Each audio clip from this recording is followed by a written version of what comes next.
Ang hilig ninyo sa fake news. Hindi ninyo ma-appreciate yung mga ginagawa ng gobyerno kasi walang ibang magaling sa inyo, si Digong at si Sara Duterte. Pilit ninyong sinisiraan yung ating Pangulo. Ang tanong nga natin ganito, yung 13,000 flood control projects ni Digong, ano nangyari? 6 years na hinawakan niya ang Pilipinas, nasolusyonan yung pagbaha. Tapos yung ating Pangulo, 3 years, gusto ninyong solusyonan ang mga pagbaha sa buong Pilipinas. Yung Davao nga, na mismong lugar ni Digong, hindi na solusyonan niya yung pagbaha.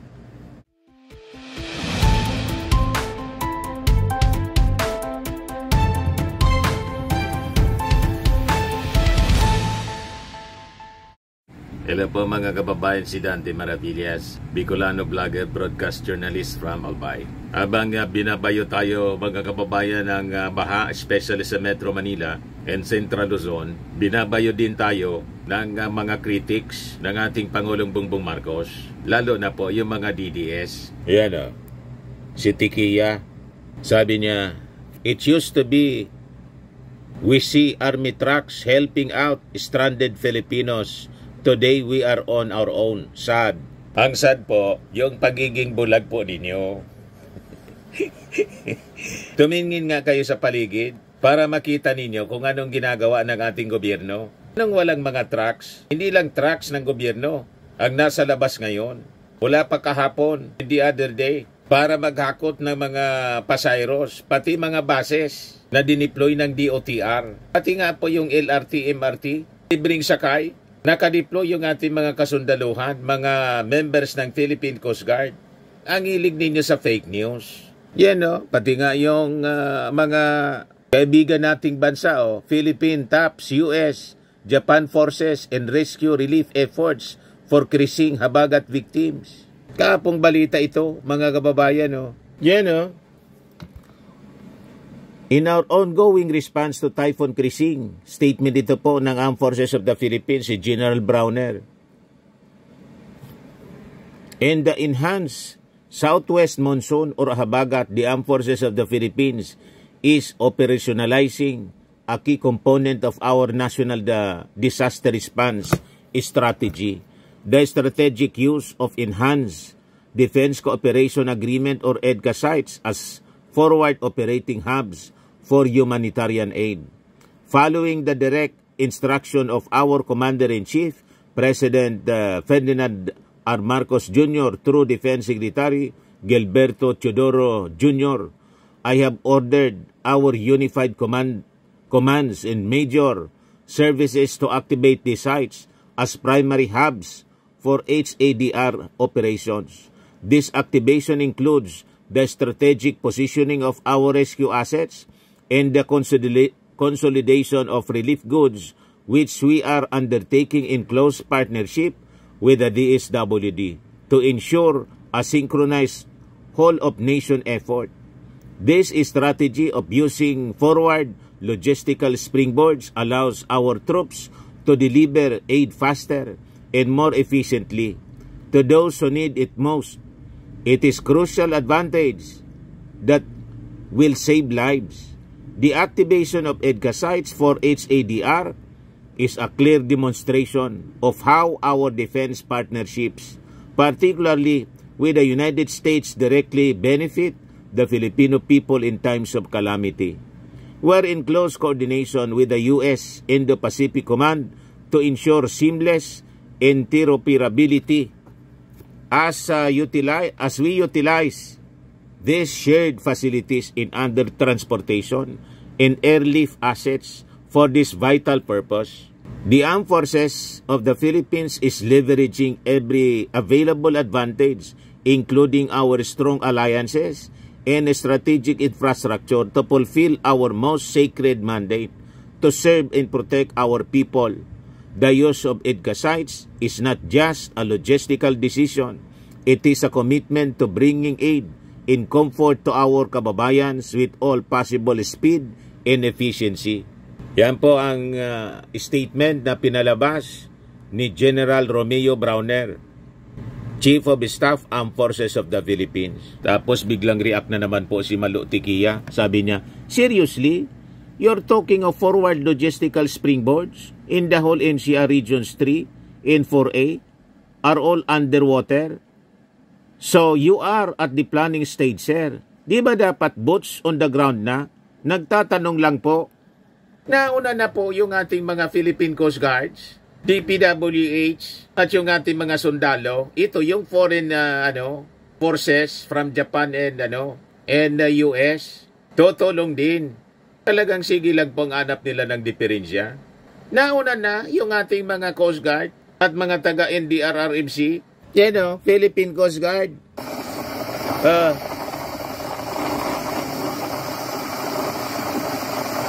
Nauna na sila.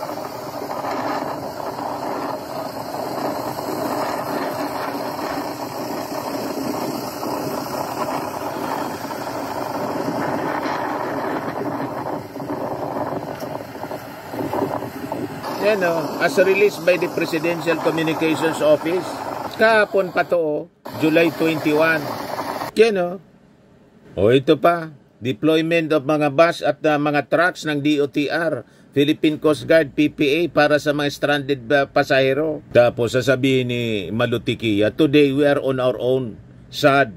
Ang hilig ninyo sa fake news. Hindi ninyo ma-appreciate yung mga ginagawa ng gobyerno kasi walang ibang magaling sa inyo, si Digong at si Sara Duterte. Pilit ninyong sinisiraan yung ating Pangulo. Ang tanong nga natin ganito, yung 13,000 flood control projects ni Digong, ano nangyari?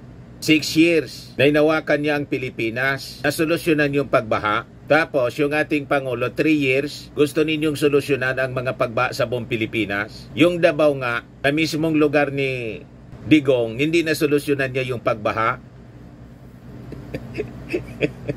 O diba? Kasi ano daw po, mga kababayan, ang rason kung bakit binabaha tayo? Una, dahil sa napakalalakas na pagbagsak ng ulan ngayon. Hindi tulad nung panahon. Pangalawa, yung mga infrastructure projects na ginawa ng mga previous administrations hindi na pag-aralang mabuti. Tulad ng reclamation sa Manila Bay at yung Dolomite na nagpalala sa baha kasi nabara yung mga waterways, labasan ng tubig ulan papuntang dagat, nabara. And based sa study, obsolete na yung ating mga drainage system. 50 years old na. Sabi ng DPWH, Metro Manila drainage system very old, no longer adequate in preventing flood, sabi ng DPWH. Naunang naging Pangulo, si Digong kaysa sa ating Pangulong Bongbong Marcos. Sa 6 years niya, anong ginawa? Pinalitan man lang niya, ni-rehabilitate man lang niya yung mga drainage system sa Metro Manila. Di ba hindi? You see? Ang ginawa niya, reclamation. Pagkatapos, Dolomite, na lalong nagpalala ng baha, sabi ng MMDA, ay nga imbestiga ng Congress. Kasi wala man sa master plan, unang-una, ng NEDA. Basta't na lang in-implement. Ang resulta, baha sa Metro Manila. Tinuturo na ninyo ngayon si President Bongbong. Yan sabi ni Secretary Bonoan po ng DPWH, yung drainage system in Metro Manila is actually very old. Yung huling assessment ng drainage system in Metro Manila is actually 70% of its 70% of it is actually silted na po. Pagkatapos, may mga sirang pumping station under repair. Sabi dito, in the meantime, he said, authorities were rehabilitating pumping stations, addressing the garbage problem that clogs floodwater inlets, in undertaking the Pasig Marikina Floodway Program that aims to impede floodwaters from the Sierra Madre Mountains from going to Metro Manila. The DPWH also looked into the MMDA reports that MRT-7 Batasan Station along Commonwealth Avenue contributed to flooding incidents in the area. Sabi dyan, kailangan tingnan po natin yung ano ba talaga ang dahilan ng sinasabi ng MMDA na nakabara yung MRT-7 na pinapagawa ng Department of Transportation. We will offer technical recommendation kung paano namin mapagtutulong-tulungan yan. Kung mapagtutulong-tulungan yan, but it has to be done immediately dahil ngayon pa lang nagsisimula ang tag-ulan. Marami ng problema.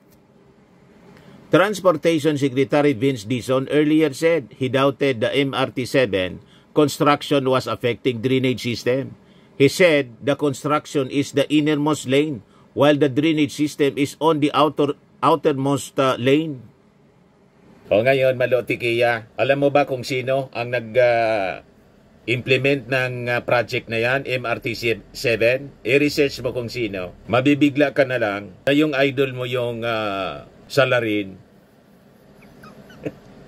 Yan o, MRT-7 construction officially began on August 2016.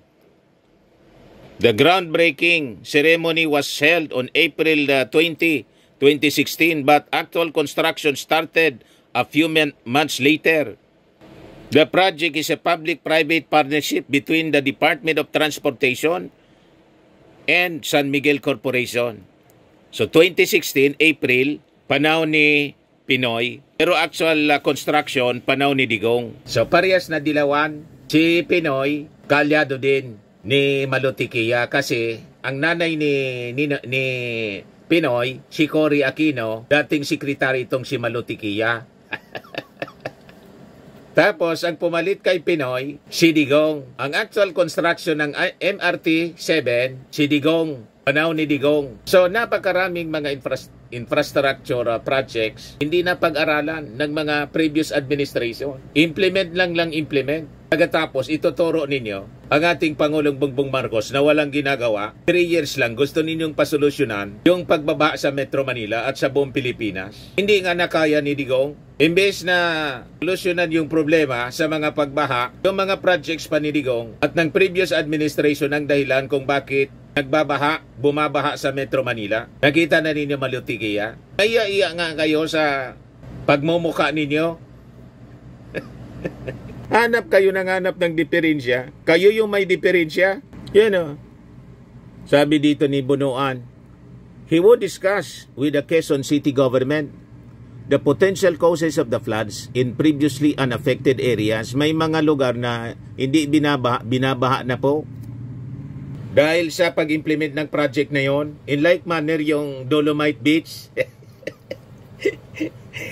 You see, kaya pinapaimbestigan sa Kongreso po yung Dolomite Beach ni Digong, kasama yung mga reclamation na in-approve ni Digong sa Manila Bay. Sige, ang hanap ninyo ng problema. Yung mga gawain ninyo, hindi ninyo nakikita. Yan o, sabi dyan, we will discuss with them kung ano yung problema nila sa Quezon City. Ngayon lang nagkaroon yata ng problema sa Quezon City.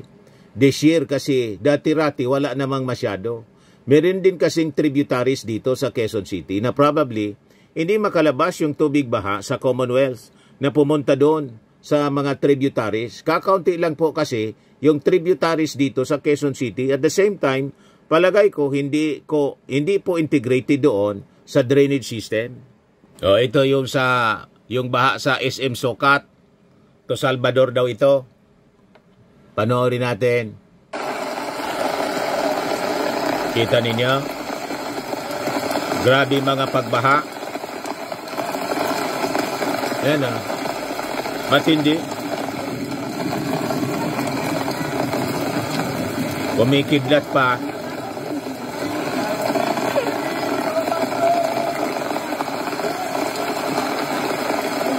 Sakit ng legs ko. Ang lakas ng current niya. Oh, kumikidlat. Oh my mind! Isla, huwag kang kikidlat. Kumikidlat pa. Nakakatakot kung tumama yung kidlat sa tubig. Oh, pero nagkakasayahan pa. Nagtatawanan pa sila, mga kababayan, habang binabagtas yung tabaan ng baha sa SM Sucat. Nagtatawanan pa sila. Baha ba sa loob ng Green Hills? Pati sa loob daw ng Green Hills. Ba din. Ang sakit nga sa banang lakas hanggang kasi ng dibdib. current yan.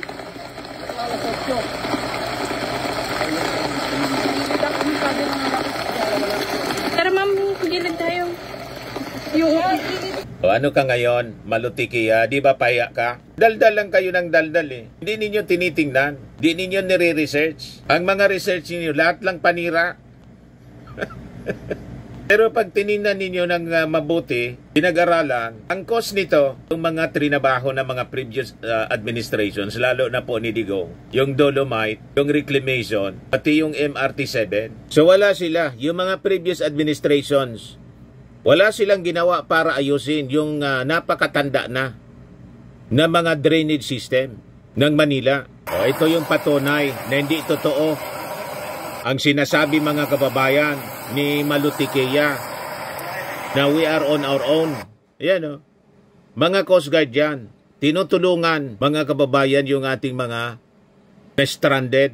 Take news ito si Malutikia. I used to be. It used to be. We see army trucks helping out stranded Filipinos. Today, we are on our own. Sad. Walang katotohanan mga pinagsasabi nila. Ngayon, si Harry Roque, imbes na umuwi na dito, sabi, pinag-iisipan niyang umuwi dito. Sige lang ang monitor ng mga pangyari dito para umanap ng diferensya. Tapos, pinuna yung ginagawang pagkakabit ng tarpaulin in preparation sa SONA ng ating Pangulo. Kakaibaan niya ngayon. Imbes na tanggalin yung mga tarpaulin, kinakabit yung tarpaulin. Nag-utos na po yung Palasyo Malacanang kasi nakita ng ating Pangulong Bongbong Marcos yung mga balita galing sa Pilipinas. Pinag-utos na to suspend the preparations para sa SONA. O ano pa? Yan o. Sabi ni Lucas Bersamin, SONA prep suspended to prioritize Habagat response. Nakita kasi sa mga reports ito, yan o, published by Abante News. Matik yung reaction ni Harry Roque. Nakita agad ni Harry Roque po yung post ng Abante News. Matik yung reaction niya. Ang tarps tinatanggal pag may paparating na bagyo. Ito, bumabagyo na pilit pa ring kinakabit. Kupal tawag dyan.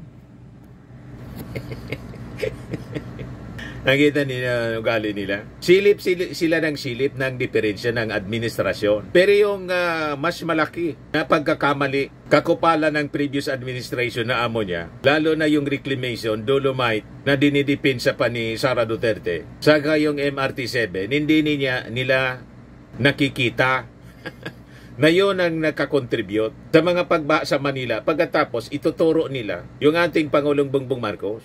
Nakita ninyo mga ugali ng mga taong ito? O ngayon, paya ka ngayon. May utos na po yung ating Pangulo. Siyempre, without the order from the President, hindi PWH, diretso pa rin sa, kasi palapit ng palapit, hoping na yung mga pag-ulan po, titila din siya. Kasi hindi naman pwede na walang preparasyon para sa SONA. That is the normal thing na ginagawa. Kaya lang, tingnan ninyo, sige-sige yung pag-ulan, ipinag-utos na po. Kasi baha naman sa paligid, nag-utos na po mismo ng ating Pangulo na itigil yung preparation at mag-focus sa pagtulong dito sa mga nabaha. Yan o, Malacanang suspended government agencies preparation for the SONA next week to prioritize efforts to flood response and relief operations. Executive Secretary Lucas Bersamin said President Marcos Jr. was dismayed by reports that government personnel installed SONA-related materials in public areas amid floods in many areas due to the southwest monsoon rains. Let me be clear, all SONA-related preparations are hereby ordered immediately suspended. The DPWH, along with 217 concerned agencies, must put full attention and exclusive focus on flood response and relief operations, sabi ni Bersamin. He went on, the President's directive is to focus all efforts on ensuring the safety and welfare of the Filipino people, especially during times of crisis. All government agencies are expected to act accordingly. O ano, ngayon, Harry Roque, tumulong ka kasi, umuwi ka na rito. Pati si Sara Duterte, dapat umuwi na kayo rito. Tumulong kayo, imbes na dumaldal. Hindi kayo magtrabaho dyan. Ika, Harry Roque, di ba, pinag-iisipan mo nang umuwi? Umuwi ka na para maranasan mo ang baha dito sa Pilipinas. Sa bagay, pagbalik mo dito, siguradong kulong ka. Tulad ni Pacquiao, denied yung denied yung petition for bail kasi malakas yung kaso. Tulad ni Pacquiao, qualified human trafficking, kulong ka rin dito. Pero at least nandito ka para may experience mo ng personal kung ano yung ginawang kabulastugan ng amo mo ng mga projects na imbes na makatulong po, nagpalala sa baha. Yung reclamation, inauthorize niya, inapprove niya yung Dolomite pagkatapos yung MRT 7. O ngayon mga kababayan, ito yung latest memorandum galing sa Palasyo Malacanang. Memorandum Circular Number 90. Upon the recommendation of the National Disaster Risk Reduction and Management Council relative to the continuous rainfall, yung trabaho pati klase in all levels sa Metro Manila, Pangasinan, Zambales, Tarlac, Bataan, Pampanga, Bulacan, Cavite, Batangas, Rizal, Occidental, Mindoro, Ilocos Norte, Ilocos Sur, La Union, Quezon, Oriental Mindoro, Marindoque, Romblon, Masbate, Sorsogon, Albay, o pati dito sa amin, Camarines Sur, Catanduanes, Palawan, Antique, Aklan, Capiz, Iloilo, Guimaras, Abra, Mountain Province, Ifugao, Benguet, Nueva Vizcaya, Nueva Ecija, Laguna, and Negros Occidental are hereby suspended on July 23, bukas. However, agencies responsible for basic, vital, and health services, preparedness and response duties must continue to remain operational to ensure continuity of essential government functions despite the declaration of work suspension. Non-vital government employees of subject agencies and all other government employees may be engaged under approved alternate work arrangement subject to applicable laws, rules, and regulation. Further, thereto, the localized cancellation or suspension of classes and or work in government offices in other regions may be implemented by the respective local chief executives pursuant to relevant laws, rules, and regulations. The suspension of work for private companies and offices is left to the discretion of the respective heads. This circular shall take effect immediately. Signed, Lucas Bersamin, Executive Secretary. Ito naman po yung bago naming product na binibenta online. Eye Glow Serum, whitening po siya. Tingnan ninyo yung epekto sa aking anak na architect before and now. Yung mga inquiries po ninyo, dumiretso na lang kayo sa kanyang Facebook account, Riz Maravillas.